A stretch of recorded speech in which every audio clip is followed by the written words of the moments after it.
Gail Onstad. Thanks so much for being with us here on our Tuesday afternoon. We've got a lot of news to get to, and we want to start off first with breaking news in Barrow County, where we're learning more about a person who was shot while police were trying to serve a warrant.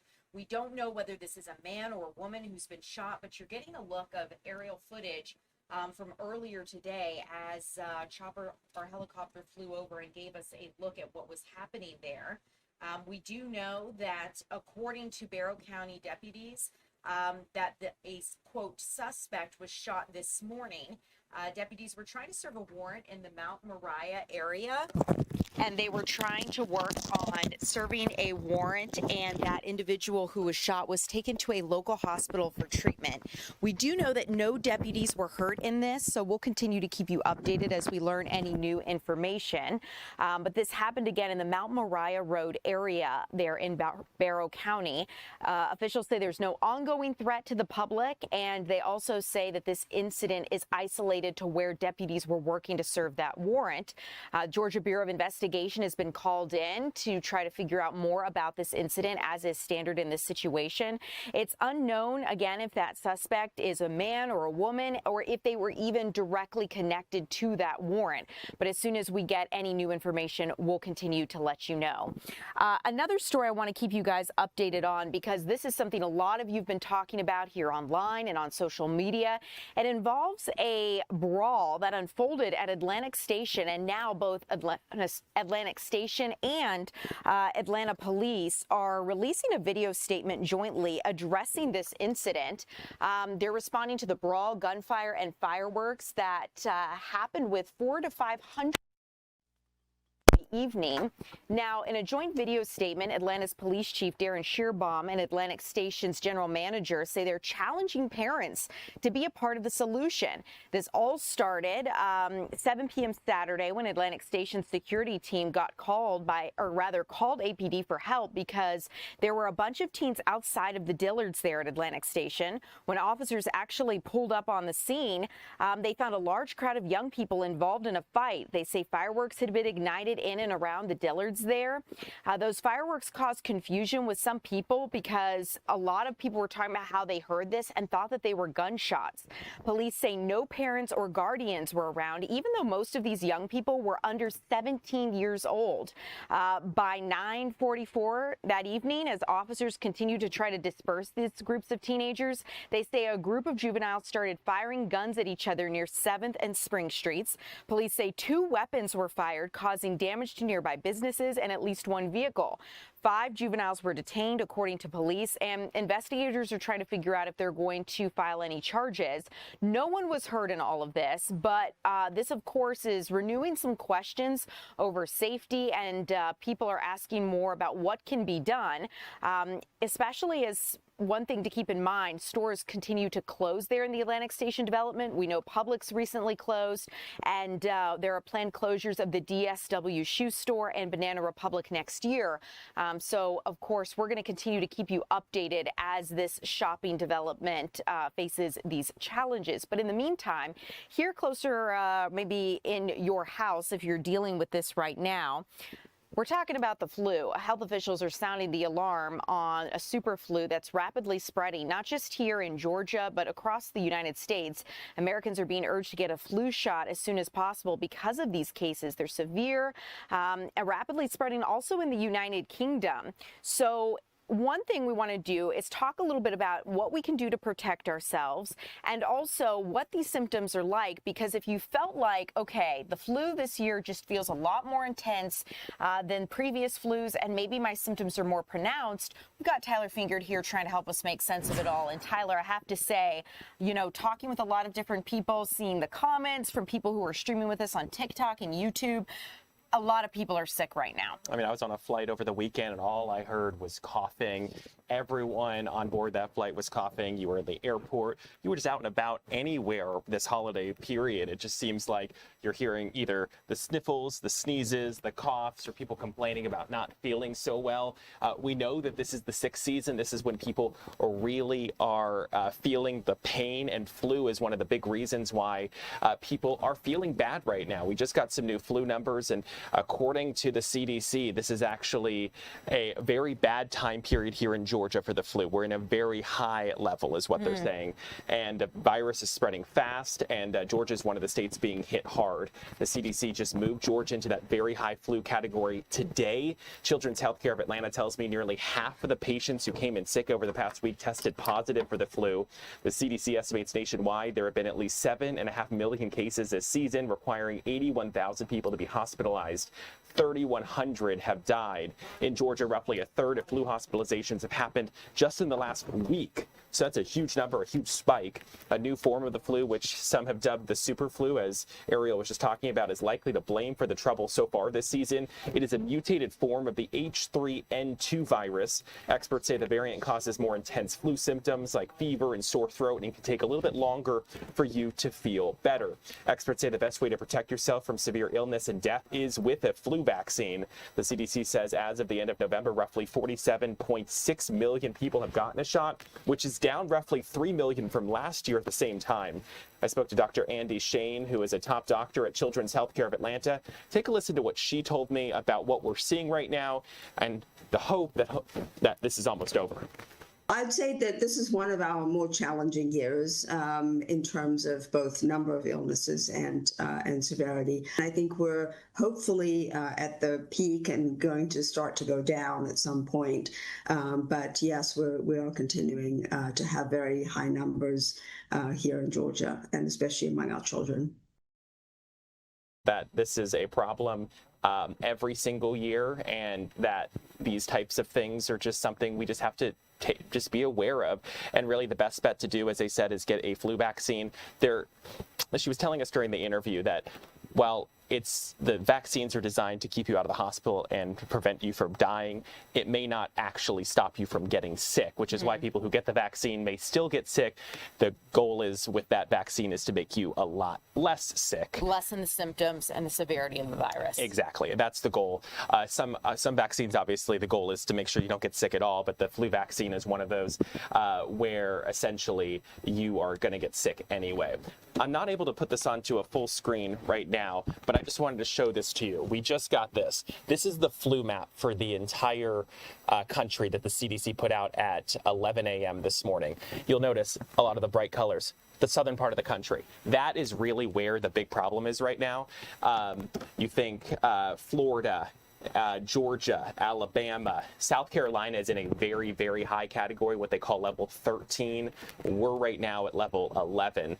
Last week we were at, I think it was 8 or 9. So we are quickly ramping up. Obviously the goal here is that in the next few weeks we start having a downward trend, but right now we're on the upward like a roller coaster. And you think about it, right? I mean, you guys, the weather has been so wild here this holiday season from the standpoint that we're all gathering. It was very warm on Christmas Day and Christmas Eve, and maybe that put us outside, but you know, we're around a lot of people, we're with a lot of different people in a lot of different company. Right now. Tyler, maybe you keep your distance, keep your germs over there.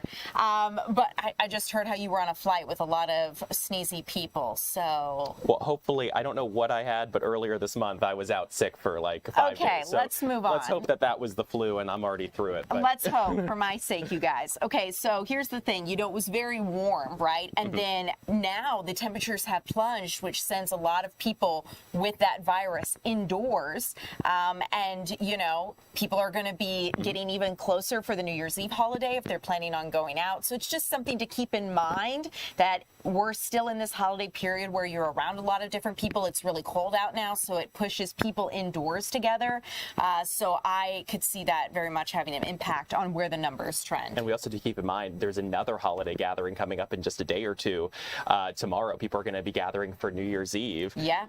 It's cold, so people are probably going to bring a lot of their parties inside, maybe go outside for the fireworks, or in the case of Atlanta, that drone show. So we're going to be seeing likely people who got sick on Christmas now feeling that virus, maybe still going out saying, I still want to have a good New Year's Eve. Right. And then unfortunately this may continue to spread. But the doctor did tell me from Children's Healthcare of Atlanta, she's been doing this for several decades. She said this is probably one of the worst flu seasons we've had in her time at Children's Healthcare of Atlanta.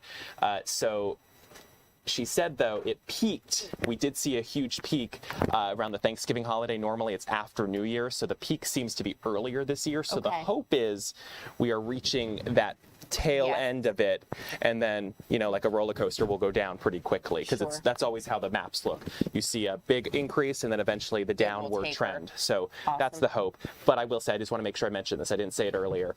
She did say if you aren't feeling well, the best bet, stay at home, avoid people, wash your hands, drink fluids. Make sure you do that so that you can try to slow the spread of the virus. Awesome. Tyler, thank you so much. Guys, we're going to move on here because we've got a lot of other stories related to the health of your children and your well-being. So I want to specifically talk about what we know with child's vaccination schedules, because the Trump administration is planning to overhaul children's vaccine schedules here in the new year.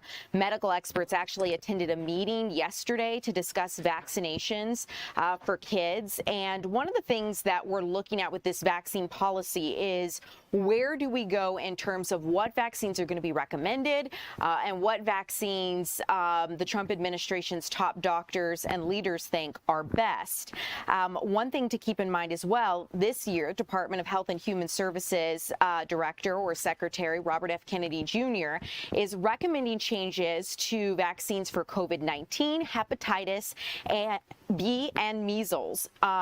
Department of Health and Human Services is planning to revamp the entire childhood vaccine schedule here in the new year, and they're wanting to align U.S. policy more closely with other countries like Denmark, which would result in fewer shots. The Advisory Committee on Childhood Vaccines meeting, they met Monday, like I was discussing. They talked a little bit about this, and CDC officials emphasized the importance of immunizations for children in that meeting, talking about how these shots have helped save so many lives.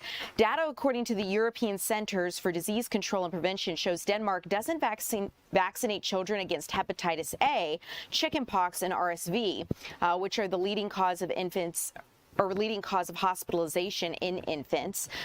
Critics are arguing that the administration chose Denmark because it administers fewer vaccines than any other Western country. One thing to keep in mind as we look ahead to the new year is when this announcement on childhood vaccine schedules is expected. We don't have a date just yet, but as soon as we get that, we'll update you right here on Fox Local.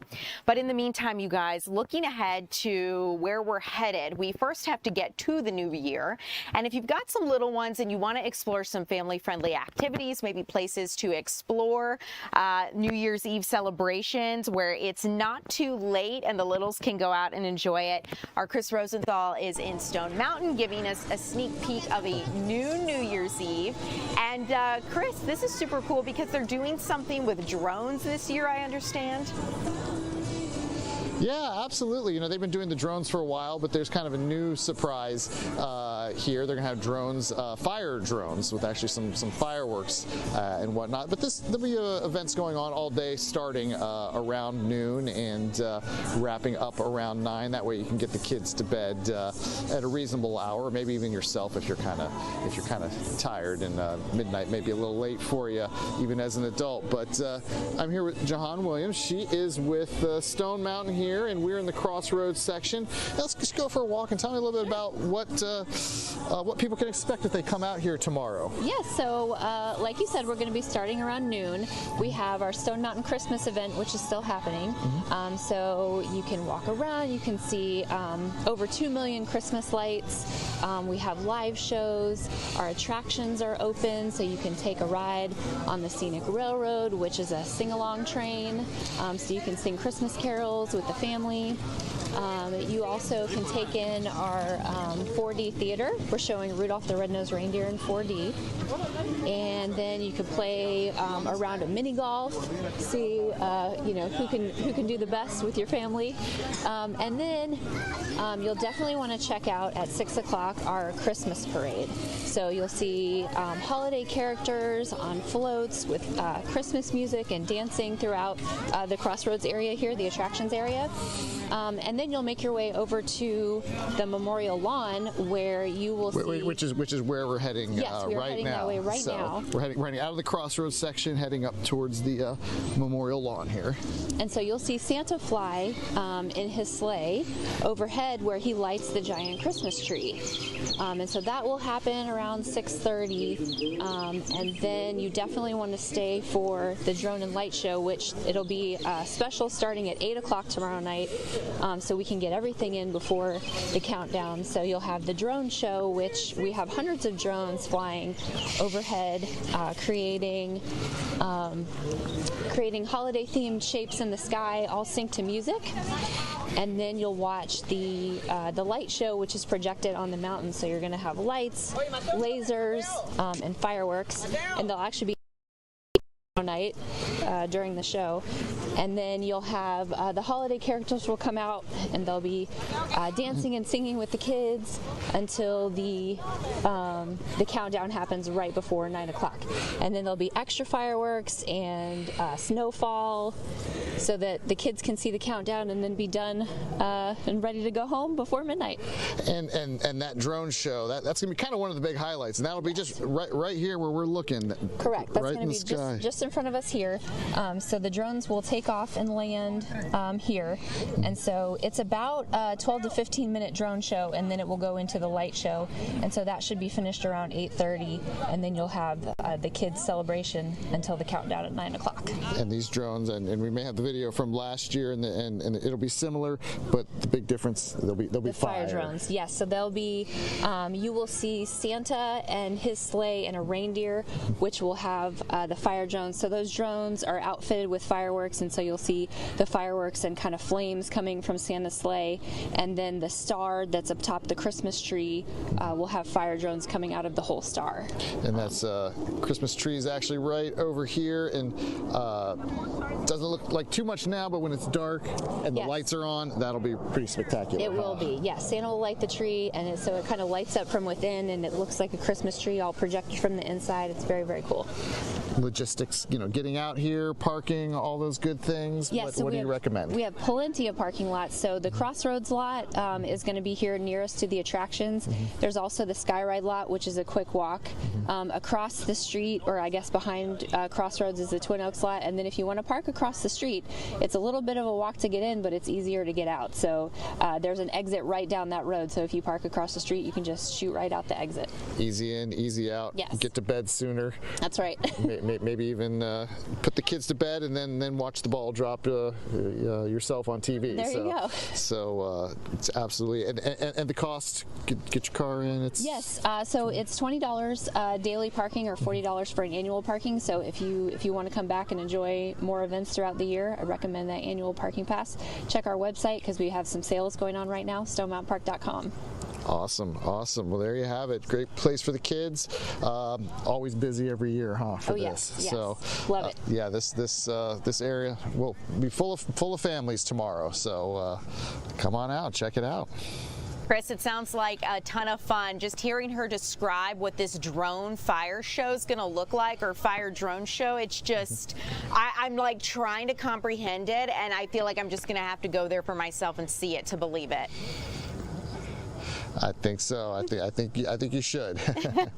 Okay, well, Chris Rosenthal, thanks so much for giving us a look there in Stone Mountain. We'll check back in with you at 3 o'clock. But in the meantime, you guys, since we're talking about New Year's Eve, I want to talk a little bit about some safety concerns as we look here locally and nationally about things that officials want us to be aware of, especially as we should be aware of our surroundings. And, the eyes of the world are going to be here on Times Square on New Year's Eve as people bring in the new year. But at the same time, law enforcement is really working to make sure that people stay safe across this holiday. New Year's Eve really does attract some bad apples, if you will. When we look at what police have already done here in this past year, they foiled an attack in LA, actually, that dealt with bombs. Authorities there were taking a look at how to step up security this time of year, and federal and local law enforcement enforcement are trying to be more vigilant. They actually found, the FBI found an alleged pipe bomb plot that was underway earlier this month. 4 members of an extremist group were arrested for planning a coordinated New Year's Eve bombing attack across Los Angeles. So again, the FBI announced that earlier this month, and they were able to stop that. But not lost on anyone, of course, is that New Year's Eve attack that happened in New Orleans a year ago. And especially as we look at a lot of Georgia fans in New Orleans for the Peach Bowl or Sugar Bowl rather, and the celebrations that are happening there. This is just something to be aware of. Be aware of your surroundings. If something doesn't look right, go up to officers, let them know what you're seeing. Always be safe than sorry. You know, millions are expected to pack Times Square. And while there's no specific threat at this time that law enforcement has found in any of these places that they've let us, the media, know about, you know, this is just something to keep in mind to protect your own safety while you have a good time. So sharing that message. But moving here nationally, I want to continue to let you know about what's going on with Venezuela, because we know at this time at least 30 drug boats, alleged drug boats, have been struck since September 2nd. And now the U.S. Southern Command has struck another alleged drug boat in the Eastern Pacific, marking at least the 30th strike since September. U.S. officials say 2 men were killed in that most recent strike, and the Trump administration is not backing down from this.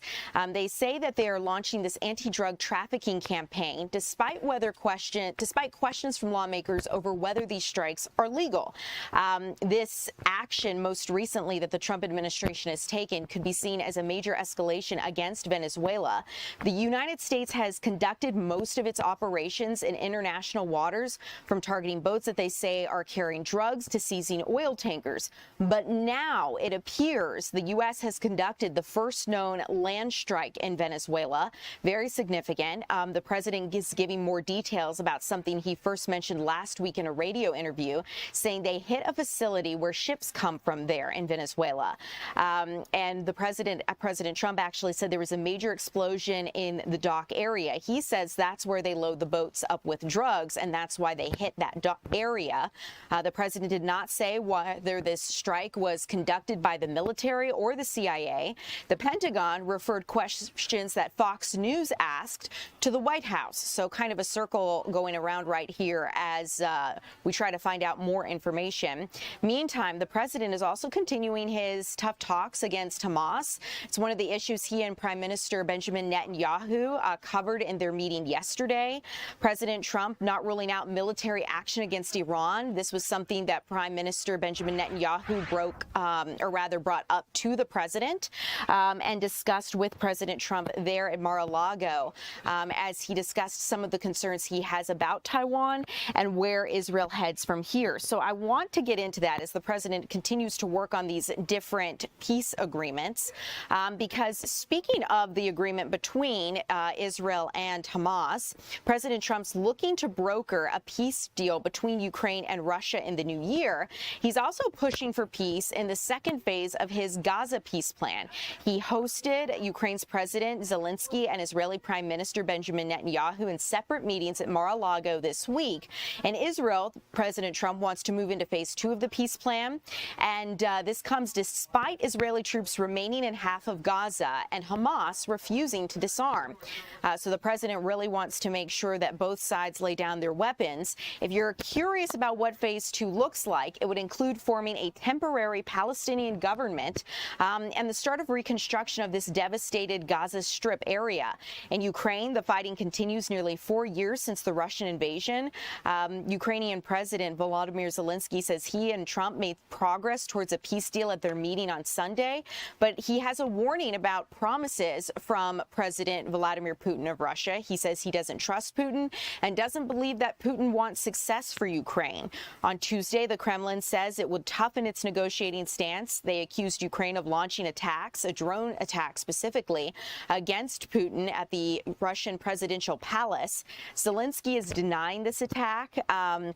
But it's something that we're going to keep an eye on.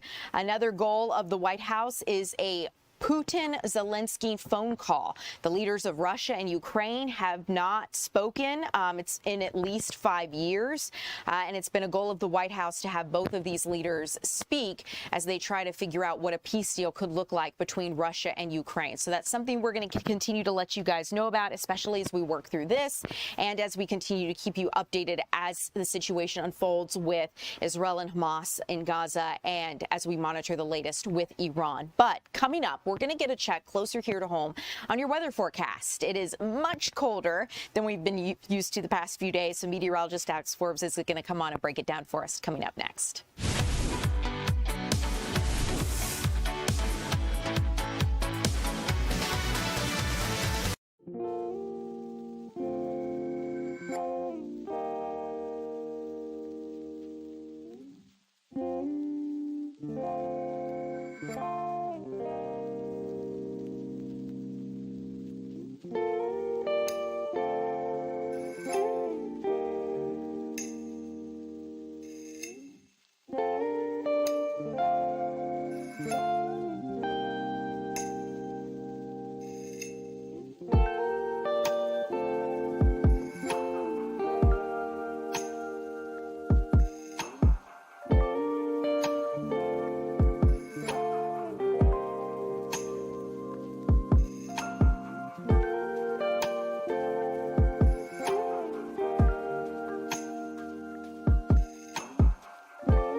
Welcome in, y'all. I'm Ariel Onstad here with meteorologist Alex Forbes. We've got YouTube up and TikTok, so we're going to keep an eye on your comments. If you have questions about any of the stories we've covered, you want to know about your weather forecast, put them in the chat. I'll look at them. Let Alex know what questions you may have. I think the big focus today, Alex, you're saying it's cold, which that's really, that's the Surprise. update. Yeah. But there's also a risk of fire, which I feel like I don't normally expect in winter, but tell us more about it. So, in fact, whenever we do see it, it's typically about this time of year, and it's few and far between, which is why you're not used to it. We've only had a couple of red flag warnings this year. Well, there's one in place for all of north and central Georgia this afternoon and evening, and that is due to the combination of the low humidity and the wind. All right. So whenever we look at this and we're seeing the humidity values below 25%, we're seeing those wind gusts over 25 miles an hour. And then you factor in the dry vegetation we have across north and central Georgia. That's when you get a red flag warning. We are almost 8 inches below average in terms of the rainfall for the year, which is why everything's so dry. So outdoor burning today and likely for the next couple of days, not a good idea. Today, tomorrow, and Thursday at least. And something to highlight here, there are going to be people in the business of burning that aren't usually in the business of burning Wednesday night, right? Those fireworks. I'm not saying don't shoot them off. In fact, I would say this. Check with your municipality because there might be some rule changes with the red flag warning in effect. But from my perspective, just keep an eye on those embers as they come down. If they land on a dry yard, it's possible that the dry yard decides to turn orange into the evening hours. So we don't want that to happen, all right? Here we go with where things stand right now.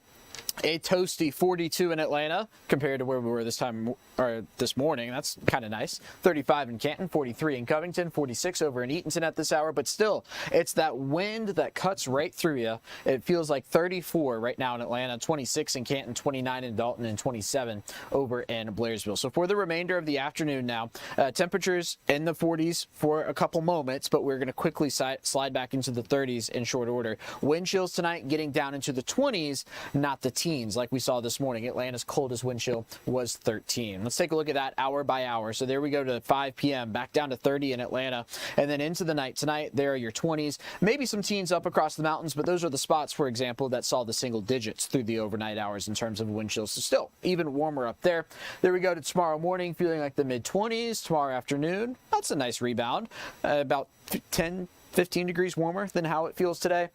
And then into the evening hours, this is going to be New Year's Eve here, ringing in the new year. I'm looking for, it feels like temperature around 33 in Atlanta with an actual air temperature around 39. So here is your New Year's forecast. We've got the drone show over Midtown and downtown and the fireworks. So 40s sliding down into the 30s, but it's going to be those wind chills getting into the low 30s here across the metro area. So here is your Fox 5 Storm Team 7-day forecast.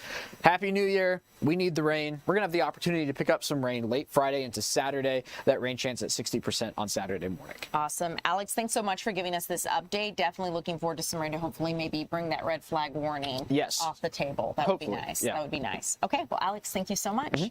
Okay, guys, coming up, we're going to get a check of some other things that I want to look at. I know some of you are asking about the monks today. We're going to get you out live to see that in just a little bit. They are not out live right now.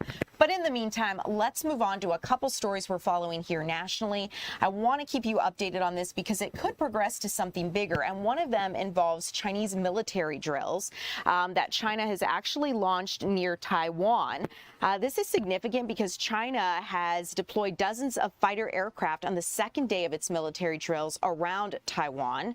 And President Trump, though, says he's not worried. Taiwan actually scrambled their fighter jets when China continued their military exercises off of the island's coast. Tuesday, today, Beijing fired rockets, deployed warships, and flew bomber aircraft near northern and southern Taiwan, rehearsing a blockade of the area. This is a self-governed territory that China considers as its own. We're talking about, again, Taiwan here. Beijing's war games are also seen as a warning to the United States because it comes 2 weeks after the Trump administration announced a record arms package to Taiwan. President Trump downplayed the exercises, saying he has a great relationship with Chinese President Xi Jinping and that Xi hasn't told him anything about this. So the president says he's not worried. Last week, a Pentagon report said the U.S. military believed China was preparing to fight and win a war on Taiwan by 2027. It also indicates Beijing was considering carrying out strikes to take the island by force. Despite warnings from China over outside intervention, the United States says it remains committed to maintaining peace in the Taiwan Strait. Taiwan's president says his territory will act responsibly and vowed not to escalate the conflict. So definitely something we're going to continue to keep you guys updated on. But as we move on here, I want to move on to the trial that will soon be unfolding for the man accused of murdering Charlie Kirk, the political activist from Turning Point USA. You're looking at the courtroom as it unfolded just yesterday because we heard two different rulings that were handed down from the judge in this case, both rulings dealing with how much of the case the public, you guys, are actually going to get to see. Charlie Kirk's accused murderer, Tyler Robinson, appeared virtually but off camera from the Utah County Jail. You're taking a look at video when he made his first appearance. But Judge Tony Graff agreed to release a redacted transcript from a closed-door hearing back in October. Courtroom security measures discussed during that hearing are going to be redacted, but the transcript is expected to be released by the end of the day, while the audio recording is going to be available in about 2 weeks. So we should get a better picture of where we're headed. In that second decision, the judge ruled that lawyers must notify members of the press who have requested it whenever the lawyers file a motion to close a future hearing, that they have to let the media know. The media will not be able to argue against these motions in court, however. But at the end of the day, the judge is being very deliberative here as he weighs both federal and state laws about what the public has a right to see in the courtroom. There's still not been a ruling on whether or not cameras are going to be allowed in the courtroom before the trial starts, but we do know that Charlie Kirk's widow, Erica, has been outspoken about the issue, saying that cameras should be allowed. Robinson, charged with aggravated murder, could face the death penalty if convicted, and he's expected to be in person for his next hearing on January 16th. Of course, we'll continue to keep you updated on that. Very briefly here, guys, I want to let you know about a beef recall that is happening. In case this affects you, you've eaten the beef that you've seen here on your screen. Keep in mind, it's being recalled in 6 states because of possible E. coli contamination.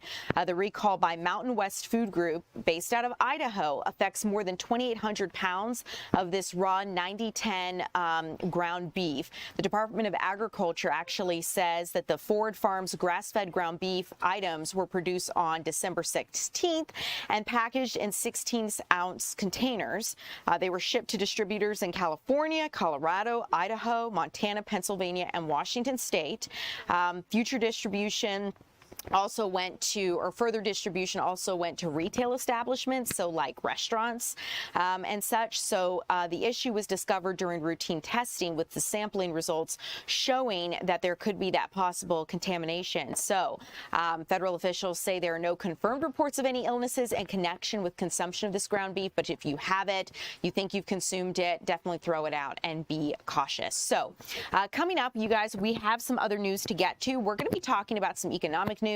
I also want to get a look at what we donated our time and our money to here in Georgia in 2025. A lot of you donated to fundraisers. A lot of you created fundraisers through GoFundMe. We're going to take a look at what was most important to Georgians here in 2025 as it relates to giving back, coming up next.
Welcome back. I'm Ariel Onstad. Thanks so much for streaming here with us. It is great to have you along.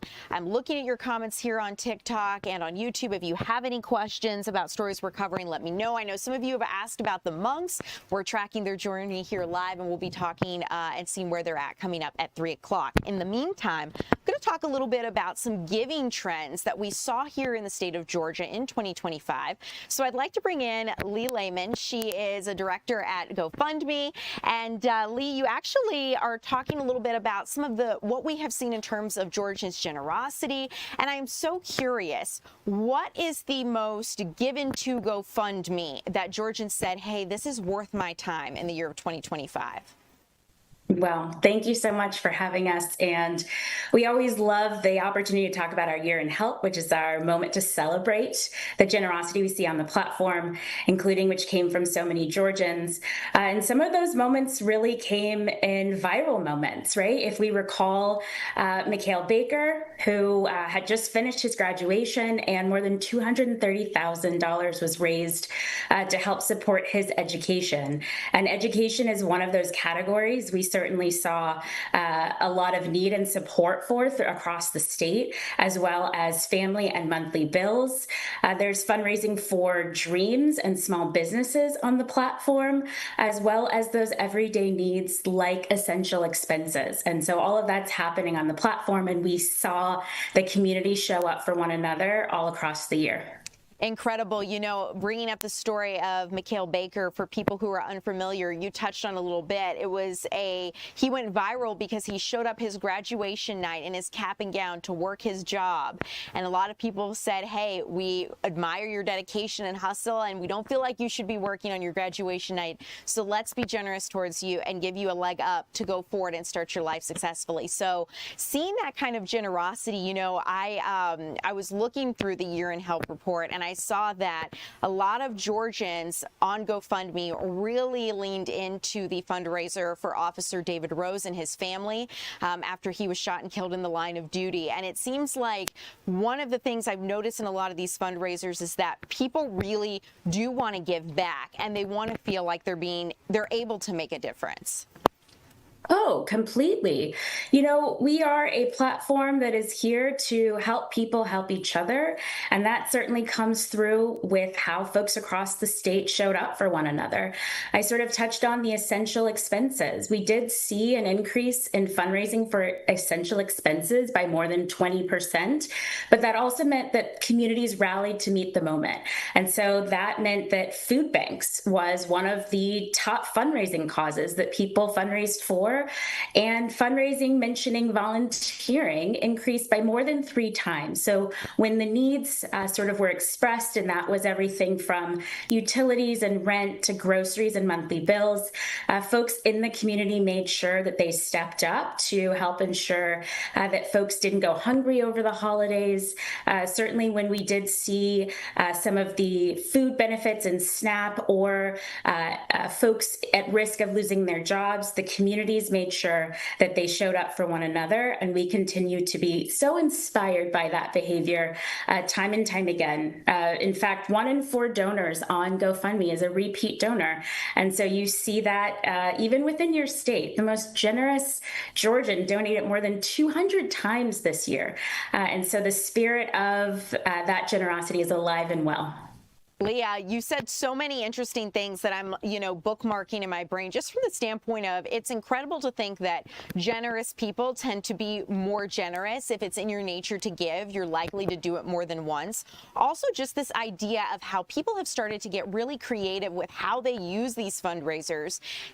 Fundraising for essential items. You know, it used to be you would see fundraisers in times of tragedy or devastation, and now people are starting to kind of use this to say, hey, help me get on my feet, or, I'm a teacher and I'd love to be able to have more supplies for my students in my classroom. How can I use this in a more creative way? Did that strike you at all? Did you see other creative ways that maybe people use the platform that it hasn't been used in the past this year at all? Well, we certainly, as you mentioned, back to school season, we do see that support for teachers, small businesses as well. More than 95,000 fundraisers were started in support of a small business. In fact, the local Peach, which folks may be familiar, it's a beloved community gathering spot in Norcross. To help ensure that their doors stayed open, people raised more than $12,000. And so we see that support for small businesses as well as youth sports. More than 95,000 donations were made to support youth sport causes, as well as getting ready and looking ahead to 2026 Olympians. We're seeing support for Olympic athletes as they get ready for their journey to go to Milan, and we're seeing that on the platform already. So those are just some of the probably unexpected ways in which people come to the platform every year, and we see the support for it as well. Awesome. Lee, before I let you go, you kind of touched on it, but any ideas for 2026? Where do you think we're headed in terms of giving? Any predictions you want to make about how people are going to be generous or things you expect to pop up? Well, we are seeing that support not just for individuals but also for nonprofits. Nearly 80 million donations came through the platform for individuals and nonprofits. So we're seeing folks really wanting to show up for causes that they care about, and they're getting active. They're starting fundraisers on behalf of organizations, and they're walking, they're running, they're swimming, they're biking. They're taking on these activities and bringing their communities with them to champion on behalf of nonprofits. And we saw that beginning this year, charity was the fastest growing category, and we expect to see more of that next year for folks raising for those causes that they care about. Lee, thank you so much for joining me. This has been fascinating to discuss, and I have no doubt that people here in our state and our communities are going to keep showing up in the new year and trying to give back. So thanks so much for joining me and breaking this down. I appreciate it. Thank you, and Happy New Year. You too. Okay, guys, coming up next, we're actually going to get a check on a few things. We're going to talk about some economic news. I'd also like to check in and see if we can have our Angelique Proctor live to talk about a hearing that unfolded today. And we're going to see a little bit more of that story coming up next. We're also going to talk about where the Georgia Bulldogs are headed in terms of their matchup against the University of Mississippi. That's coming up.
Well, welcome back in. I'm Ariel Onstein, and we do have some breaking news to get to for you guys. We've just learned that JFK's granddaughter has died at 35 years old after a battle with cancer. She was an environmental journalist, Tatiana Schlossberg, and we know that she had terminal cancer, acute myeloid leukemia, a rare blood cancer that she was actually diagnosed with in May of 2024 after giving birth to her second child.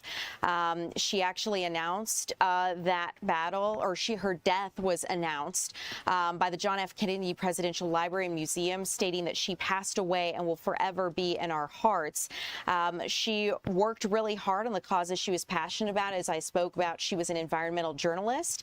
And one of the things is that she wrote in her essay that her illness was first discovered after the birth of her daughter, when her white blood cell count was low. Since then, she had spent months on and off in the hospital and undergoing chemotherapy and other treatments in attempts to fight the cancer. But we'll continue to keep you updated as this story develops. But again, we have just learned breaking news that the granddaughter of John F. Kennedy Jr. has died. So we'll keep you updated on that breaking story. But I want to move here a little closer to home, where we're learning more about a case that's going to move forward. And I'm talking about the shooting that happened outside of a Palmetto Bojangles. Our Angelique Proctor was listening to the hearing in the courtroom. And Angelique, this was an incredibly emotional case. You know, for those who are unfamiliar, it involved a father going to his daughter's aid because she said that a manager at that Bojangles was picking on her. She was employed there. Give us the update as to what happened in the courtroom today. Where does this case go from here? Well, good afternoon to you, Ariel. In just the last hour here, a Superior Court judge decided that this Bojangles shift manager was in fact a danger to the community, and therefore the judge denied bond. Now, let's go to the courtroom. During a preliminary hearing this morning, a Palmetto police detective detailed exactly how this deadly shooting took place and shared video of a very heated and intense argument between that shift manager, Maurice Evans, and employee Amari Goodman. That argument preceded the shooting. Now, the disputes were over an open drive-through window on a cold day, then over cross-contamination of hot food and cold food. Now, at some point, Goodman said she would call her father to help to defend her, and inadvertently called him by a pocket dial on her cell phone. Well, he could hear all of the commotion and the arguing, and he rushed to the restaurant to help his daughter. Ultimately, Mr. Dominique Goodman, who was not armed, arrived at Bojangles, and we learned today that there were at least 5 witnesses to the shooting. Listen now as the detective relays what one of the witnesses said about that deadly shooting. She hears gunshots. She heard 5 total is what she said. She's turning, and Mr. Evans is outside of the vehicle as she's trying to run towards Mr. Goodman's aid, and stated that she saw Mr. Evans standing over Mr. Goodman and shot him 3 additional times. Okay. It was stated that Mr. Evans had made some sort of a phone call on his cell phone and stated that he had never shot an N-word before, and almost as if he was boasting about it. Now, defendant Evans claimed that he shot Mr. Goodman in self-defense on that December 7th. Evans is facing 5 counts, murder, felony murder, 2 counts of aggravated assault, and possession of a firearm during a felony. Now, a Superior Court Judge Alfred Dempsey made a ruling on bond this afternoon. That hearing started at 1:30. Let's take a listen to what he decided.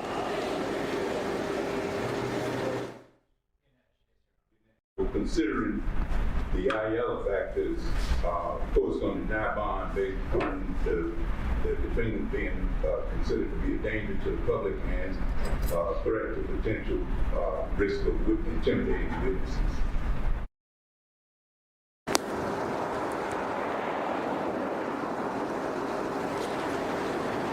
And as you said, Ariel, there has been a lot of emotion in this case. Members from both sides of these families was in the courtroom today.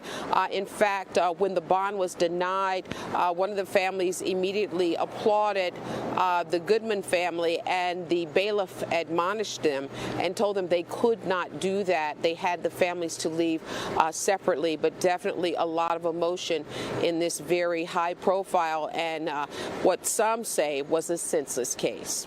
Yeah, Anjali, just an awful situation no matter how you look at this. It is horrible that someone lost their life. And at the end of the day, this really gave us a bigger picture as to what happened. We hadn't seen that video before. We had not heard from detectives, knowing that there were multiple witnesses who saw this. That's going to be interesting as this goes to trial. And also just curious to hear what the judge had to say and to know he felt it was appropriate to deny that bond. So, Angelique, I have no doubt you're going to keep us updated. Thank you so much for joining us live and giving us a check of where we stand in this case. I really appreciate it.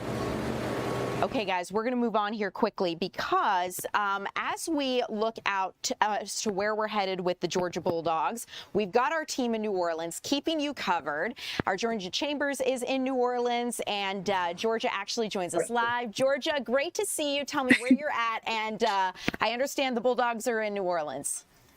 Yes, they're in New Orleans, and earlier today was the media day. So we're actually, I can give you a behind the scenes look. So this is where all the media is. We're hard at work, okay? A lot of deadlines that we're meeting and all that stuff. But earlier today, I'll take you behind this right here. So all of the players were at these podiums, and we had a chance to talk to them and ask them questions ahead of the big game on Thursday. And of course, you're talking game prep, but we're also asking some fun questions as well. So Zachariah Branch, a wide receiver for the Dogs, talked about how his relationship with Gunnar Stockton has really progressed throughout the year. And he said, we talk about things on and off the field.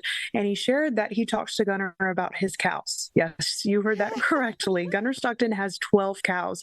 And I went back to Gunnar Stockton because I was like, we got to unpack this. I said, you have 12 cows. How many players have met these cows? What does that entail? And he told me that some of the guys like center Drew Bobo, tight end Oscar Delp, they've had a chance to come meet his cows. Not much to it. You just look at them. So it's not like they're going out there and petting them. But so that's some fun stuff that we got to learn as well. But of course, it's a business trip for the Dogs. So they're really focused on preparing differently than they did last year against Notre Dame. Last year in the Sugar Bowl, they fell to Notre Dame at 23-10. So they're making sure to do things a little bit differently this go round to hopefully have some success against Ole Miss. Georgia, it makes sense. And as we unpack this, one of the things I'm sure they're looking at is different strategies, both offensively and defensively. Really quickly, before I have to let you go, can you give me maybe an overview? And I understand they may not want to reveal all their secret sauce, but what kind of things do you see as you've analyzed them doing this year to try to pull out a win?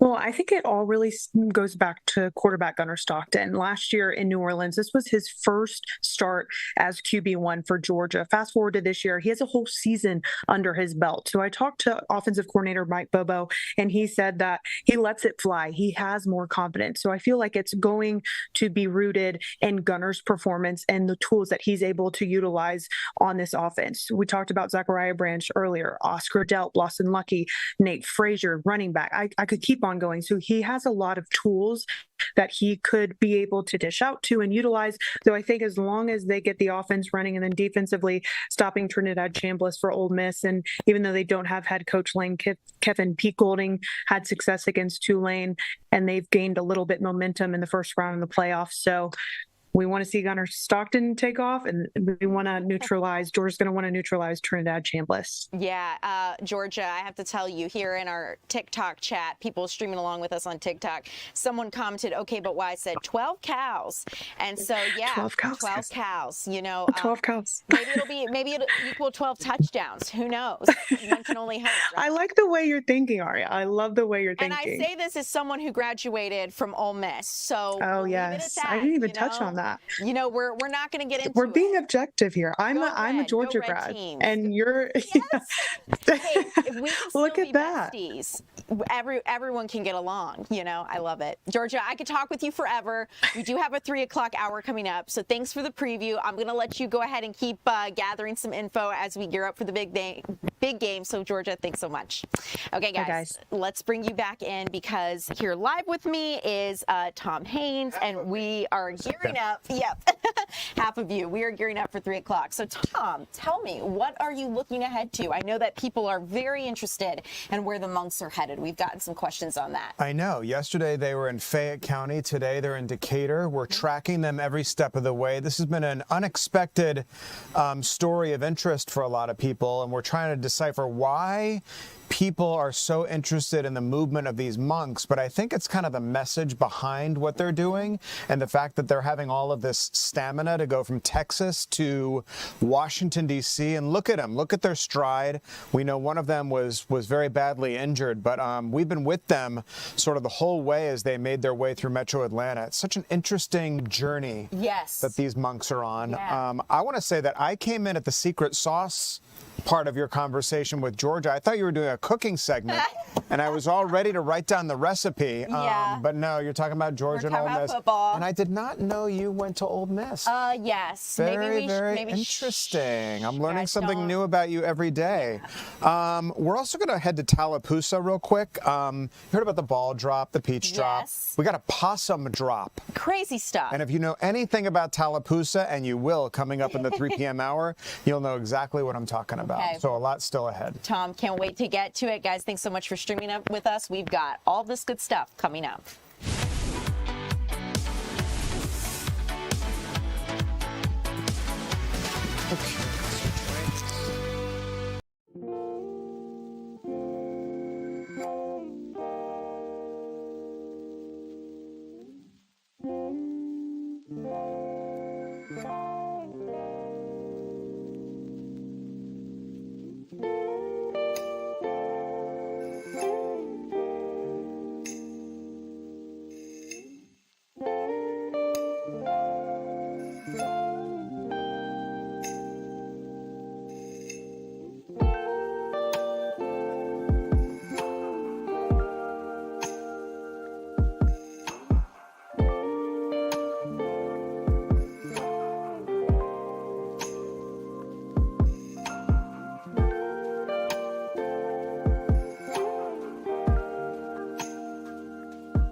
Hello, everybody. Thank you so much for joining us for the 3 p.m. streaming hour here on Fox Local. I'm Tom Haines, your host, live here in the Fox 5 Atlanta newsroom on this eve of New Year's Eve as we knock on the door of 2026.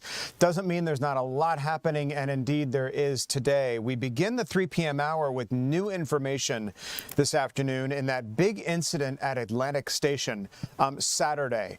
This was the scene there, Atlantic Station, and now Atlanta police teaming up in responding to this brawl, the gunfire, the fireworks, all that went off Saturday night involving hundreds of teens, between 400 and 500 teenagers. In a joint video statement, Atlanta's Police Chief Darren Shearbaum, Atlantic Station General Manager say that they are now challenging parents to be part of the solution so that something like this does not happen again. Now, this all started after 7 o'clock Saturday over the weekend when Atlantic Station security team called APD for help outside the Dillards there, you know, on the main drag of Atlantic Station. When officers arrived, they found a large crowd of young people involved in a fight and say fireworks had been ignited. So what does that do? That causes people in the area to think that there's gunfire going off. Police say no parents or guardians were around, even though most of these young people were under 17 years old. Officers attempted to disperse the teens. They say a group of juveniles started firing guns at each other near 17th and Spring, and that's when Atlanta police said enough is enough. They called in Georgia State Patrol to wrangle these teenagers. Police say 2 weapons were fired, causing damage to nearby businesses and at least 1 vehicle. Police say 5 juveniles in all were apprehended and taken into custody, and they're going to try to figure out the charges here. Thankfully, nobody was hurt in this incident, but there's sort of a retooling and recalibration now after what happened on Saturday at Atlantic Station to try to make sure something like this does not happen again. All right, moving on here in the 3 p.m. hour, and it's something Ariel and I just talked about, the movement of these monks across metro Atlanta as they make their way toward Washington, D.C. A group of Buddhist monks continues their trek. They started in Dallas. They're making their way toward Washington, D.C. They're in the metro Atlanta area right now. They were in Peachtree City yesterday. Now they're in the Decatur area, and our Ray Urena is live with the procession. Ray, yesterday thousands of people showed up in the Peachtree City area. Tell us what the crowd is like today. Well, Tom, you can see it for yourself, but unfortunately, organizers just told this large and building crowd that unfortunately this planned event here in the Decatur area has been postponed for a couple hours now. They say that the monks are falling behind, but that's not stopping these people from camping out, waiting for their chance to see these monks in person during their walk for peace. Now, earlier today, I want to show you all and the people watching the stream video of dozens of cars filled with people that we're seeing all along Anvil Block Road today in Clayton County, and our cameras captured the monks pausing to greet a child as well as to bless a bystander's newborn as they were escorted by police. The monks stopped earlier today at the Porter Sanford Community Center, also in Decatur, for a lunch break and to meet with the community. They began their journey, like you said, in Texas in late October and are expected to arrive in Washington, D.C. in February. And earlier today, we caught up with a bystander who came out to watch the monks pass by. Taken away from this to continue to be humble and walk in calm peace, and just whatever you don't have control of, don't have control over, let it go and walk away peacefully. And again, that event here in Decatur has been postponed until 5 o'clock today. But Tom, before I send it back to you, I've made a couple friends here in Celinda and Dana. They tell me they've been here since 10 o'clock this morning to watch these, to have the chance to watch these Buddhist monks in person. And Celinda, I'll start with you. You know, what about their message resonates with you? It's peace, and the way the world is today, we really need peace among the human society, and that is the reason why I'm here. It's the first time they've ever done this in the United States. The monks do this throughout the world, but to come here and do it in the United States, to walk from Texas to Washington, D.C., we all need peace among every race. Of course, thank you, Selena. How about you, Dana? You look ready, and you're ready and waiting to see the monks in person right now. Yeah, absolutely. And I'm just really energized by this crowd, the diversity here, the people that all want to support this message of peace and loving kindness and compassion. The monks are just beautiful humans and remind us that humanity can be beautiful. Thank you so much, you too. And again, you hear those messages for yourself, Tom, and that's some of the reasons and some of the messages we've heard from bystanders today about why they've come out to see these Buddhist monks make this long 2,300-mile journey across the U.S. Back to you, Tom. I still think it's extraordinary, just looking at the crowd behind you, seeing these people yesterday cheering on these monks as they walk by, all coming out really in a symbol of solidarity in the name of peace. The message of these monks are now passing through the Decatur area. You know how involved Emory University is in Buddhist studies. Are we expecting the monks to pass through anytime soon? In other words, when are you expecting? Well, right now, Tom, we're expecting the monks to get here into the Decatur area. For people watching the stream at home or wherever they are watching us, we are at the Beacon Municipal Complex in downtown Decatur, kind of city center, and they're expected to get here at about 5 o'clock is what organizers just told myself and this crowd of people anxiously waiting their arrival. Tom. Are you surprised at all yourself being in that group of people, just how many people are out there and how many people showed up and are watching this on the live stream and following the trek of these monks? I mean, it's just an extraordinary thing. Absolutely, Tom. I mean, it's hard not to do this and get caught by surprise just how many people and how much their message is just resonating with people watch us stream. And here at home, I mean, here in Decatur in city center, they've shut down several streets just to allow people to park. There's hardly any parking spots. People are parking 2, 3, 4, 5, 6, 7 blocks away, just trying to get a chance and walk over and brave these really chilly temperatures. And again, in the metro Atlanta, this is some of the coldest temperatures that these Buddhist monks have walked so far in their time here in the metro Atlanta area.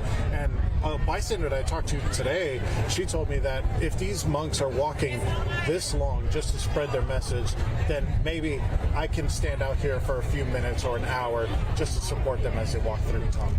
Because it takes a lot of effort, Ray, to get somewhere in this town without traffic. I mean, just the logistical challenge, but to get into a group like this of hundreds and hundreds of people, to find parking, to get out of the house. I see children behind you there as well. I'm interested in that woman that's standing next to you, and I don't know if she still is. The motivation behind Celinda's right here. Yeah, the motivation behind getting up and out of the house and going out to see these monks. Yeah, so Tom was just asking me right now. He wants to learn more about your motivation, just, getting up so early, coming here so early to just come see these monks. He wants you to talk about your motivation. The motivation, again, is love and peace. I started following the monks the very first day they left Texas. With the accident that happened with one of the monks where he ended up losing his leg, it just touched my heart to know that you have people who love one another and love the world enough to show peace among all of us. We're here all different race, it's just knowing that there's still love in the world. Amen. And that's my motivation.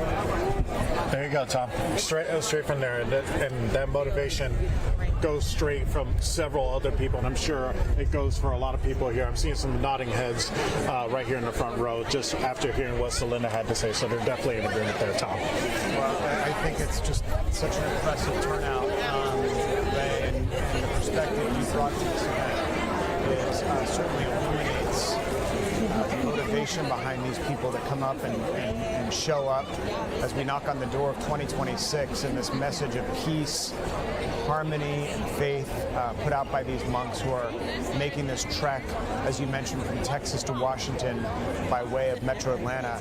Our cameras are going to keep rolling on these guys. We're going to bring you every moment of this journey as they make their way. Ray Uranus, Ray, we appreciate it. Thanks so much. We're on top of another extraordinary story for you here this afternoon. Some dramatic moments in Coweta County involving a convicted child molester.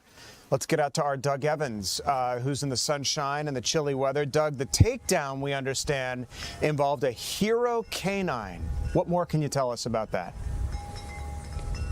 Yeah, that's right, Tom, and I'm going to get your help in narrating this video clip that we're about to see, because I can't see it.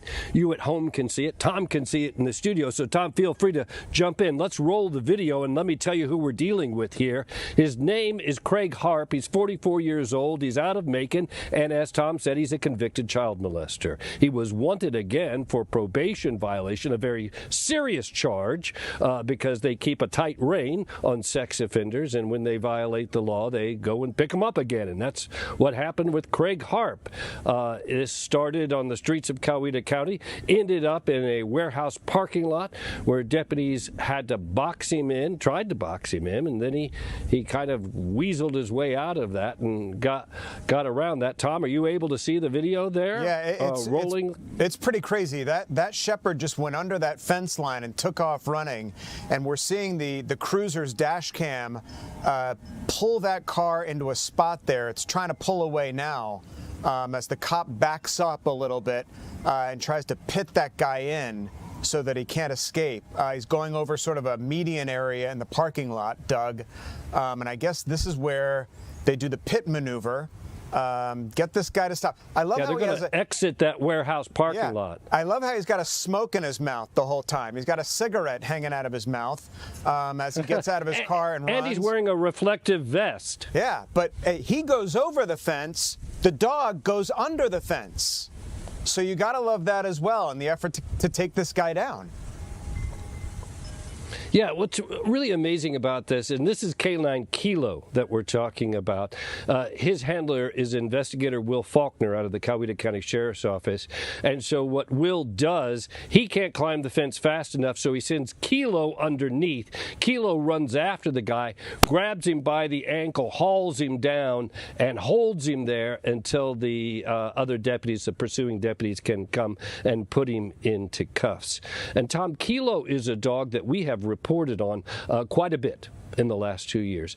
In the summer of 2023, Coweta County was involved in another high-speed chase with a motorist who was just tearing up the streets in a Corvette. Dangerous, wild maneuvers, and they finally box him in an area in the county, and he gets out of the Corvette with a handgun and starts to open fire.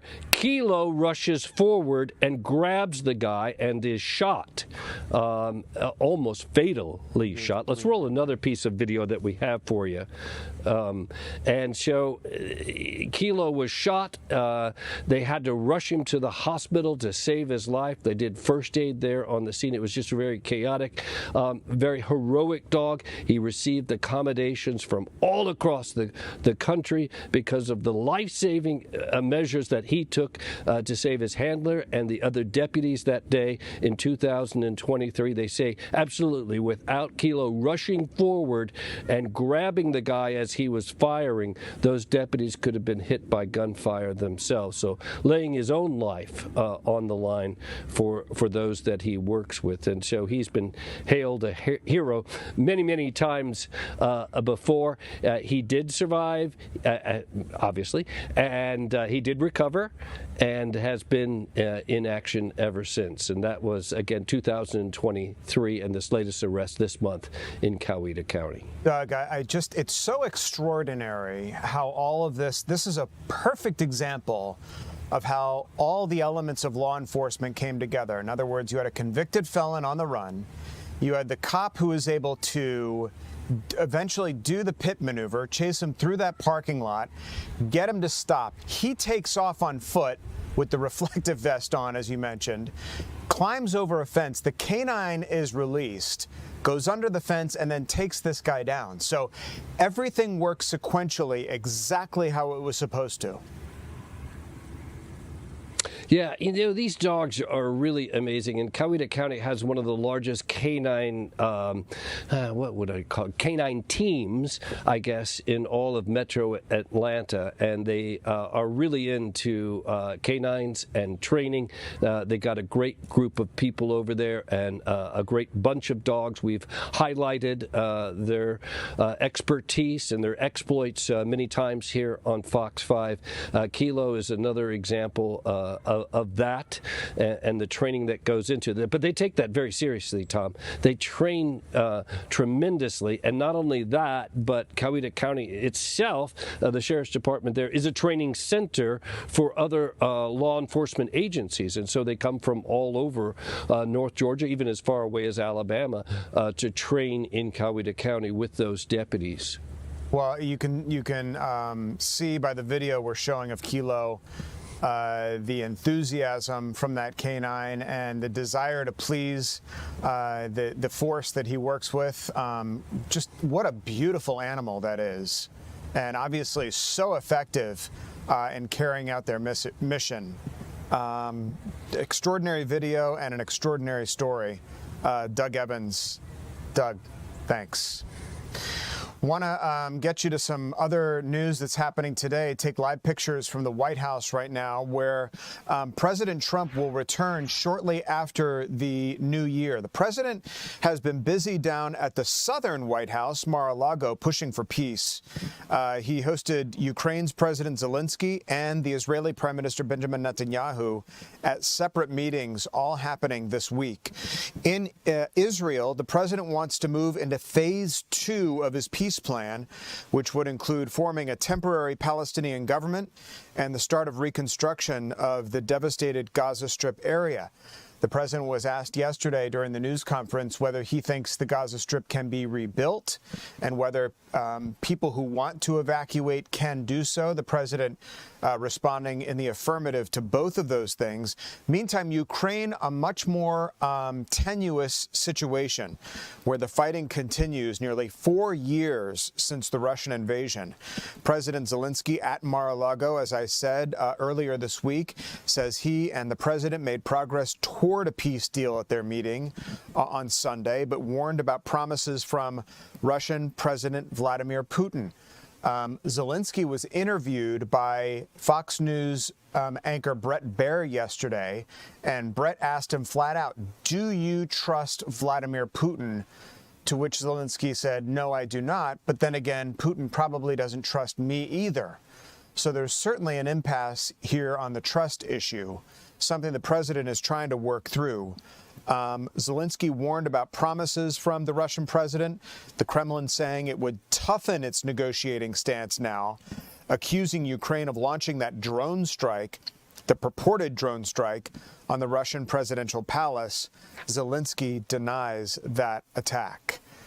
We have some news on parents across the country waiting to find out some guidance on the vaccine schedule that the Trump administration is working to overhaul in 2026 in the year ahead. HHS planning to revamp the entire childhood vaccine schedule in the new year, aligning the U.S. policy more closely with other countries like Denmark, resulting in fewer shots for children.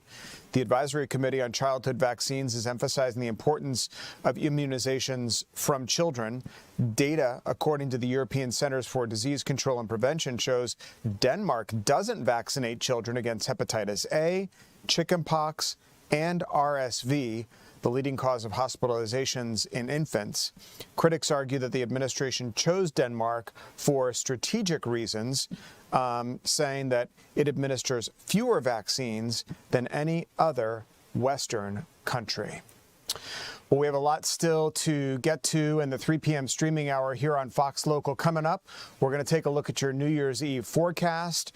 We're also going to talk about a couple of other headlines making news today, and then take you to Tallapoosa, Georgia, for the possum drop. What's that all about? We'll tell you as we continue.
Welcome back, everybody. You're watching the 3 p.m. streaming hour here on Fox Local. I'm your host, Tom Haynes. Appreciate you being with us on this New Year's Eve.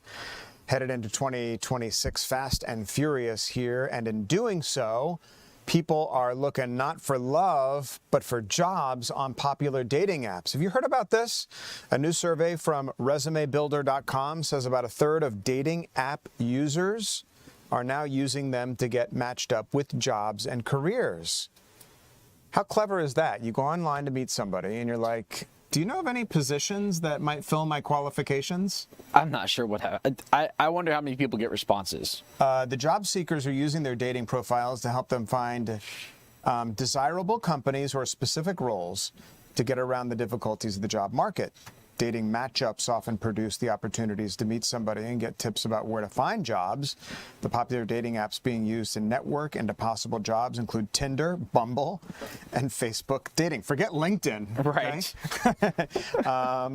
And the person's like, okay, so you don't like me, but you want to know who I'm connected to in order to get you a job. I don't see that going well for most people, right? What? Because that's what that insinuates, right? Yeah. And that's a negative, not a positive. Yeah. Well, unless you get a job, then it's a positive. But you got to be get the other person on board who you put into that situation. Taking a job, getting a job takes a lot of work, apparently these days.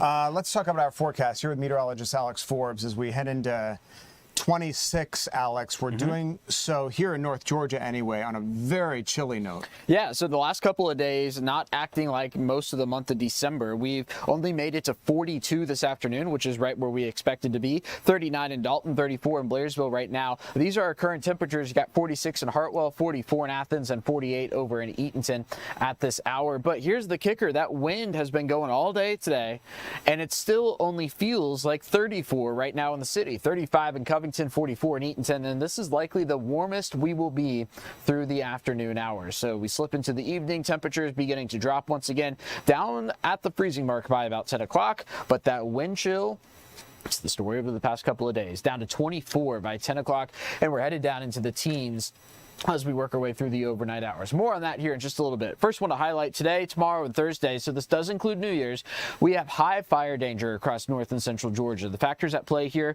the dry vegetation that we have around, we're finishing 2025 more than 8.5 inches below average in the rainfall department. But then you factor in the low humidity we have and the breeze out of the northwest at 25 miles an hour. All of those factors combined create basically conditions across north and central Georgia that would be conducive for fires to spread. Now, I alluded to it earlier here on Fox Local. We are going to have a lot of people in the business of burning Wednesday night that are not usually in the business of burning. So you're not typically looking at things like the Georgia Forestry Commission and other data points. Any New Year's fireworks, I'm not saying don't shoot them off. What I am saying is watch the embers as they come down and make sure that they don't ignite, because anything that does will be able to spread rather quickly. So here we go tonight.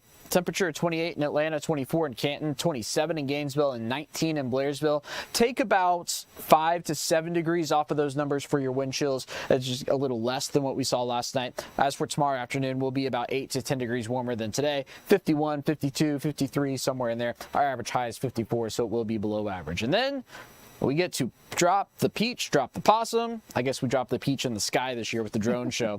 40s giving way to 30s for bringing in 2026. But there are your wind chills there on the left in the blue. That is not as bad as tonight, but still on the cold side. 34 your wind chill there for the midnight hour. So let's go hour by hour on that real quick. You're going to see into the evening tonight, again, 20s by really after sunset. And then this is tomorrow morning, 18 up in Blairsville, 24 in Atlanta, 20 in Griffin. We rebound tomorrow afternoon, right? Feeling like the mid to upper 40s across the area, which is about 10 degrees warmer than today. And then into the evening hours, ringing in the new year, here come the 30s once again for Thursday at midnight. And then we go uphill. 58 for New Year's Day, 59 on Friday. Got a couple of 60s on the board there into the weekend, but also with a 60% chance of rain. So several 60s, one might say. Tom, I think the bulk of that rain Friday and Saturday is going to be during the overnight hours. Okay. And I always like to ask you, because during this time of year, people's eyes are not only on Times Square up in New York City, And we love to see how frigid and freezing those people are standing out there. And I understand they have to stand out there like all day. All day. Got to get there in the morning. Yep. And you're not getting out until after midnight. Nope. I mean, they have like porta potties set up, but they literally lock you in. Yeah. Because of the security parameters. There's that, and then there's the mass of people that is around. So you're factoring in the cold weather, you're factoring in the bathroom situation, as you mentioned, which I've never been, but I hear that can be a problem sometimes. Yeah. But then, I mean, it's going to be interesting to see how this year goes. And the confetti. Have you heard about the confetti this year? What's going on with the confetti? It's red, white, and blue for America's 250. Oh, nice. But for those who have love interest or friends up in the Northeast or out on the West Coast, give me the national picture real quick. So as we wrap it up here. This is the last 24 hours across the United States. Like yesterday, that snow you see up in the Great Lakes region, that's not actually snow falling. That's some backscatter from the radar. A couple of flurries, Chicago and northward, that piece of energy coming out of Canada, that's actually snow. But by and large, the New Year's forecast predominantly quiet across the U.S. Just cold, not as cold as we are yesterday and today, but still on the cooler side for ringing in 2026. I just saw like Boston's in the 20s right now, so it's really cold up north. But to them, that's kind of in the normal territory for December and January. Whereas for us, we're like 20s. That's just slightly below normal. Yeah. All right, Alex, Happy New Year. Same to you. Thanks so much.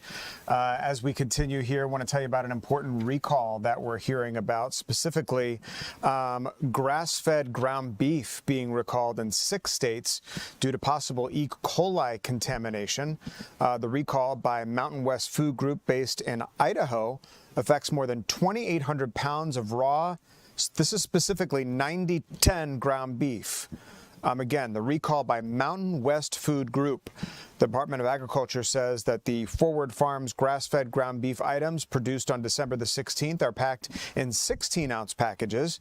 They were shipped to distributors in California, Colorado, Idaho, Montana, Pennsylvania, and Washington State. So nothing for Georgia as of yet. Of course, we'll continue to stay on top of this story and let you know should we hear differently. The issue was discovered during routine testing of that E. coli situation.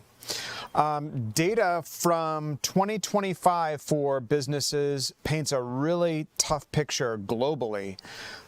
S&P Global Market Intelligence figures show that about over 700 U.S. companies went bankrupt in 2025 through November. That's about 14% jump over the same period the year before, and also the highest number since 2010. We're not saying they folded up shop, but what we are saying is that they filed for Chapter 11 protection. So all the debt structure now is protected. The data says that U.S. bankruptcies are reaching levels not seen since the Great Recession back in the 2000s, generally considered from 07 to around 09. Remember when the housing market fell apart and the economy went into disaster. Some key firms that went under in 2025 were genetics company 23andMe, pharmacy chain Rite Aid, restaurant chain Hooters, and budget airline Spirit. Now, economists are predicting a better 2026 ahead for the economy, hopefully in the form of some lower interest rate and GDP numbers, but we'll have to wait and see. The IRS is updating its contribution limits, including for your IRAs and your 401ks. If you save through your workplace savings account, you'll want to pay attention to this because we all elect, if we do participate, what kind of percentage we want to save and put aside. And those are tax-free dollars. And if you work for an organization who sets something up like this for you, chances are they will match your contribution up to a certain percent. Not a lot of people know that, and so it's important to do so because if you don't contribute up to the federal maximums, which I believe this year are somewhere in the mid 25 to 27,000 or 28,000 range per year, you're missing out on the money that your company will match for you, and therefore you're leaving money on the table. Well, the IRS, through the big, beautiful so-called bill that was passed last year, raised those limits. And then if you're 50 or older, this is kind of neat too. There's a catch-up fund that you can participate in, usually about 3% of your income. extra tax-free dollars that you can also put into retirement. So you want to pay attention to all of those things as you move into 2026. It is December 30th today, so time to recalibrate your savings assets, especially through your workplace savings account. So a lot of information as we get set to ring in the new year. Speaking of ringing in the new year, they're going to do it in a really unique way in Tallapoosa with the possum drop. This is an incredible story. You'll want to hear it. It's coming up next.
Welcome back to the 3 p.m. streaming hour here on Fox Local. So grateful you're with us as we knock on the door of 2026. Can you believe New Year's Eve? Just 24 hours away now as we get set to ring in the new year. Appreciate you streaming with us on your mobile device, watching us on TikTok or on your home TV, YouTube at Fox 5 Atlanta, or on the radio, 107.9 HD2 FM. We're certainly glad you're with us this afternoon. Whatever it is you're doing for New Year's Eve, you're going to maybe be watching the drone show over Atlanta or the ball drop from the comfort of your own home up in Times Square. A lot of others are going to be headed up to Tallapoosa. That's on the state line to watch the possum drop. So what is that all about? Let's ask organizer Danny Welch, an event MC and former Fox 5 reporter, my former BFF, George Franco, who is who's with us as well. George, welcome to you guys. Tell us more about the possum drop. How did it come about? And how Tallapoosa is going to celebrate New Year's Eve this year. Well, let me start, first of all, by saying that Danny Welch here is the man. He's the one who organized this many years ago. And the possum drop, Danny, correct me if I'm wrong, is Spencer a possum in a gilded cage that is dropped from a historic building in the center of Tallapoosa at midnight. Spencer is named after Ralph Spencer, the founder of Tallapoosa. It's a possum because Possum Snout was the older name of Tallapoosa after a Indian chief there. This thing, Tom, has grown so large that we are now the third most popular New Year's Eve drop in the country, next to the pierogi drop in Whiting, Indiana, and the potato drop in Boise, Idaho. What do you think about that? So, Danny, when I hear possum drop, I'm thinking you guys hoist a possum up with a pulley and then drop it to the ground. But what does it really mean? Well, it's a celebration. It's you know, of our town, like George was saying, you know, the town has a history. It goes back. It was named Possum Snout back in the mid 1800s, and so the town, you know, has a history. But it's a celebration, you know, of the city, of our region here, and we have a lot of people come out and celebrate with us in our small town. We've got about 3,150 people that live here. And tomorrow night, we will probably have between 14 and 16,000 that will come from across the nation and surrounding areas to celebrate with us here in Tallapoosa. All right, which leads me to my next question, Danny, and that is, if you're going to have 14 to 16,000 people, talk to me about logistics and how you're actually going to get all those people into town. In other words, am I going to have trouble parking in Tallapoosa? What time should I arrive, and how much is it going to cost me? Well, it's a free event. We do have a VIP area that's heated, but as far as parking, there's plenty of parking on the side of the city streets, and then also in you know, the businesses that will be closed, business parking lots and things like that. We also run a shuttle bus from many of the hotels that are surrounding. So we have those. So we run the shuttle bus area, you know, into the area. So there's, you know, no problem with parking.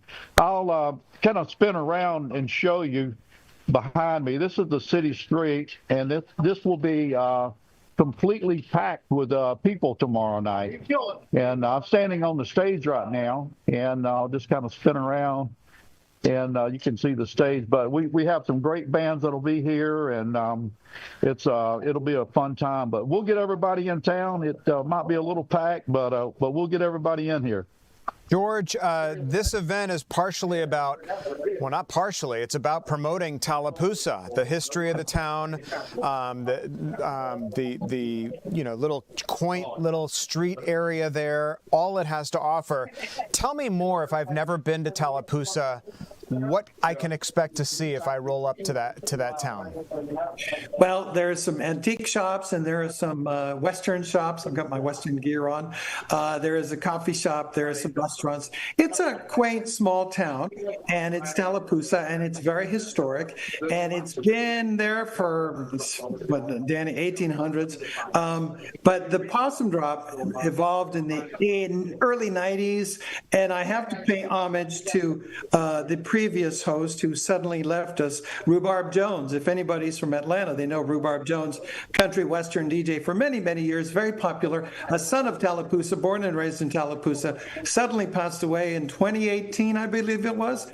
That's right. And Tom, somebody saw me at one of my fundraising events and said, would you like to be the host? And he called me and said, hey, would you like to be the host of the Possum Drop? And I'm like, what's that? Of course I would. It has grown incredibly. And Tom, let me point this out. Spencer was taxidermied. He was found naturally deceased. We have never, nor will we ever hurt any animal in our possum drop. And that has come up because, yes, another town in North Carolina used a live possum, and that created a lot of craziness and havoc. So just for the record, Spencer is taxidermied. We've never hurt an animal. We will never hurt an animal. It's an absolute great time. Great family gathering, great friends, wonderful time. We'd love to see you there, Tom. That's great to hear, George. Danny, for those who are maybe watching us from outside the state or who want to come in, you mentioned people come in from around the country to watch the possum drop.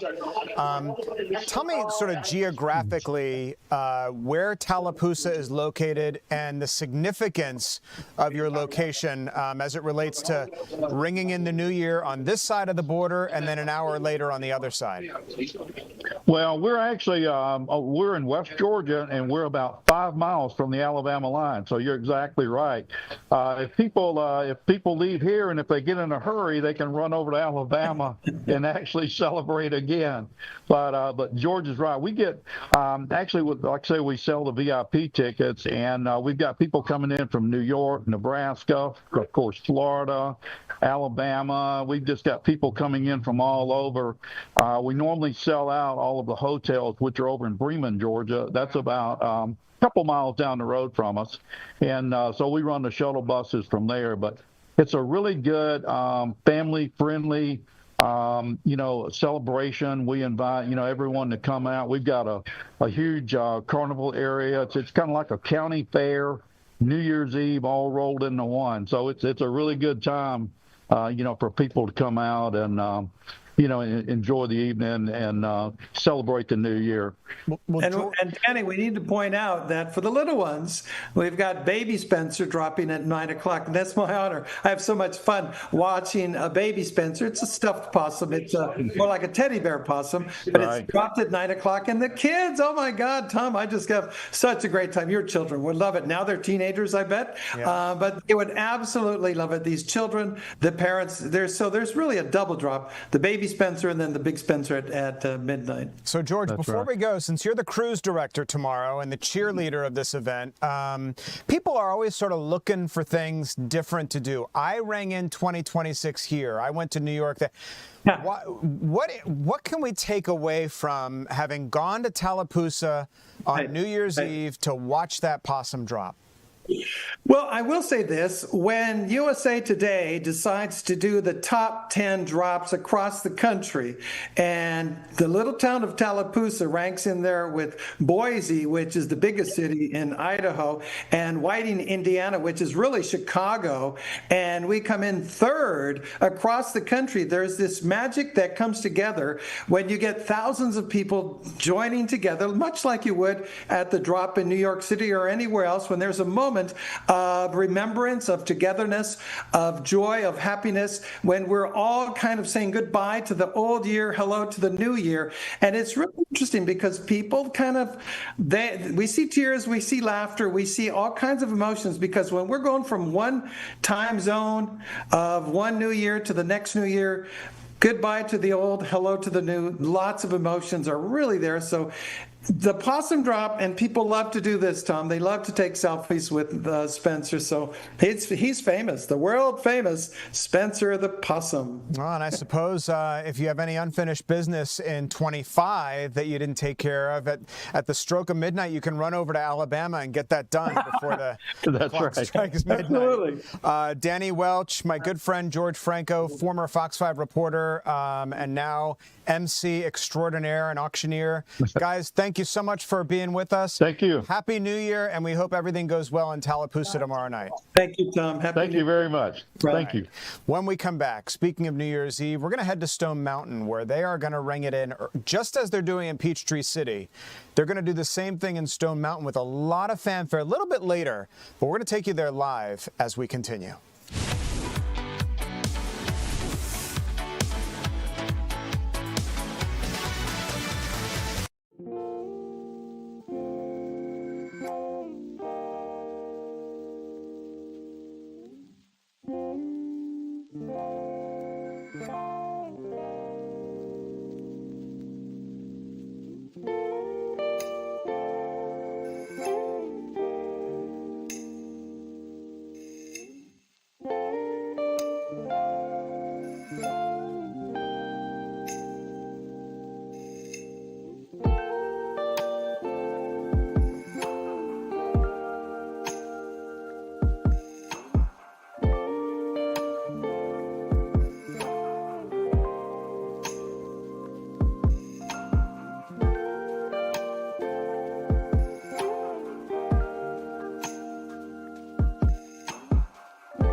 Welcome back to the 3 p.m. streaming hour here on Fox Local. I'm your host, Tom Haines, live with you in the Fox 5 Atlanta newsroom. We just covered New Year's Eve celebrations in Tallapoosa. Yesterday, we talked about the early New Year's celebration in Peachtree City from 10 a.m. to noon. Well, there's also an early one happening out in Stone Mountain Park. We're going to have fireworks, music, all kinds of things happening out there. And that is where we find our Chris Rosenthal standing by live in the Stone Mountain Village. Chris, tell us a little bit more about what's happening there and what time we should show up. Yeah, absolutely. You can start showing up here around noon. This is really, a New Year's Eve for the kids. They will have a big early, countdown at 9 o'clock. Cheating a little bit, but at 9 o'clock, have a countdown for the kids so that you can go home and get in bed, or go home and watch the real countdown at midnight. But they got a lot of activities, a lot of festivities, including new for this year, a drone show, but not just a drone show, a fire drone show. But Jahan Williams is here from Stone Mountain. She's going to tell us a little bit more. We'll walk through here and tell us a little bit more about what people can expect when they come here tomorrow. Yeah, absolutely. For tomorrow, so, the big deal is going to be the kids' early New Year's Eve. So you're going to start with the drone and light show at 8 o'clock. And then, so the drone show, which the fire drones, like you said, so we have drones that are outfitted with fireworks. So you'll see fireworks come off and sparks in two of the holiday-themed shapes. One is Santa on his sleigh with a reindeer, and then the other one is a star that is on the Christmas tree, and then it will kind of come off the Christmas tree, and then the fireworks all off the star, all the points of the star. So it's pretty cool. And then after that, you'll have the light show, which is projected on the mountain with fireworks and lasers and lights. And then after that, we'll roll into the kids' early New Year's Eve celebration. So you'll have the characters out here dancing and singing with the kids and music. And then, of course, the countdown starts at 8:59.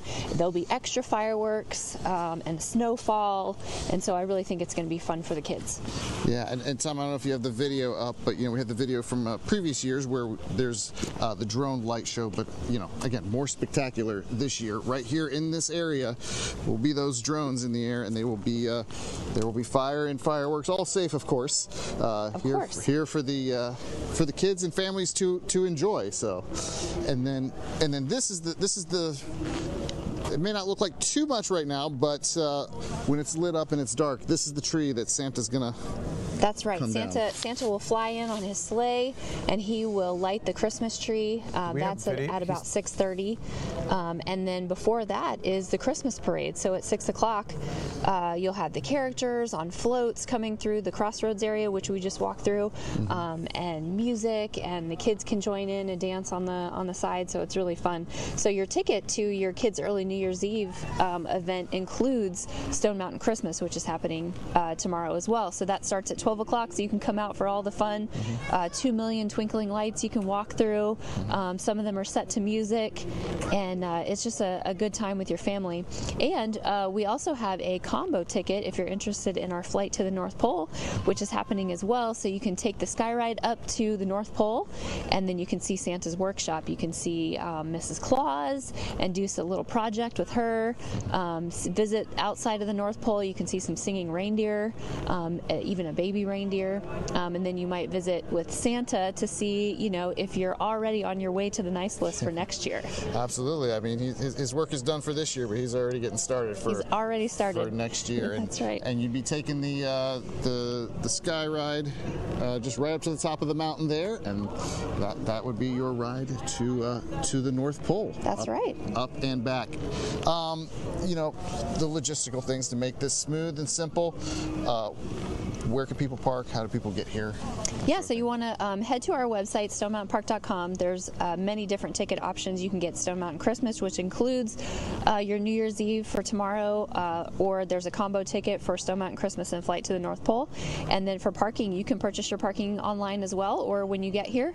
And then there are many parking lots you can park in. So you've got the Crossroads lot, which is here by the attractions area, Skyride lot, and if you want, there's a little bit of a walk. It's across across the street from Crossroads, but you get out faster because there's an exit right on that road. So up to you, but there's plenty of parking.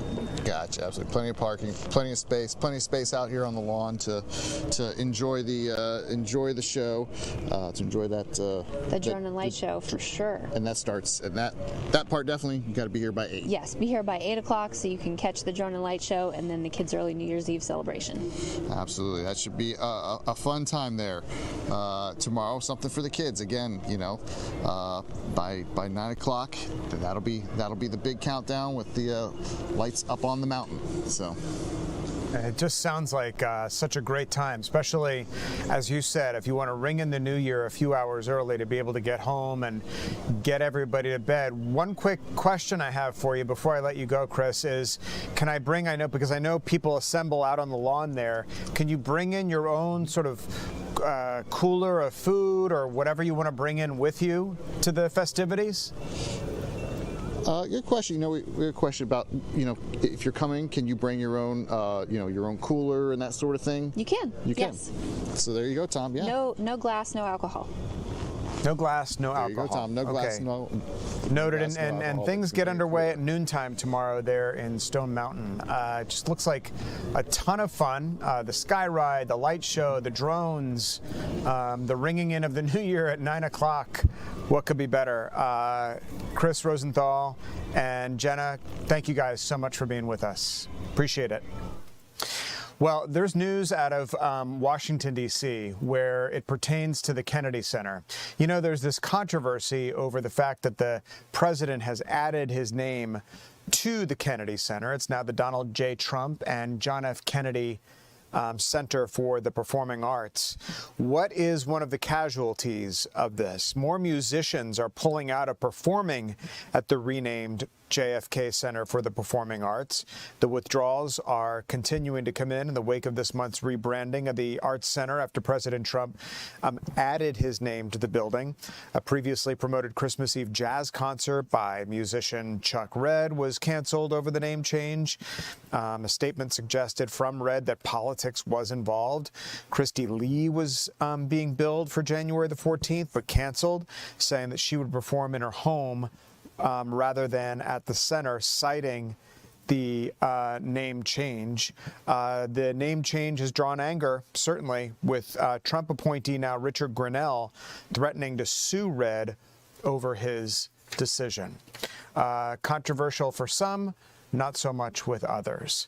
As we take a look at the New York Stock Exchange, kind of a flat day on Wall Street with the Dow Jones down over 70 points. The market was down over 100 yesterday, so kind of on a little bit of a losing streak before we bring in 2026, a year many economists predict to be a good one for the U.S. economy. We'll be right back.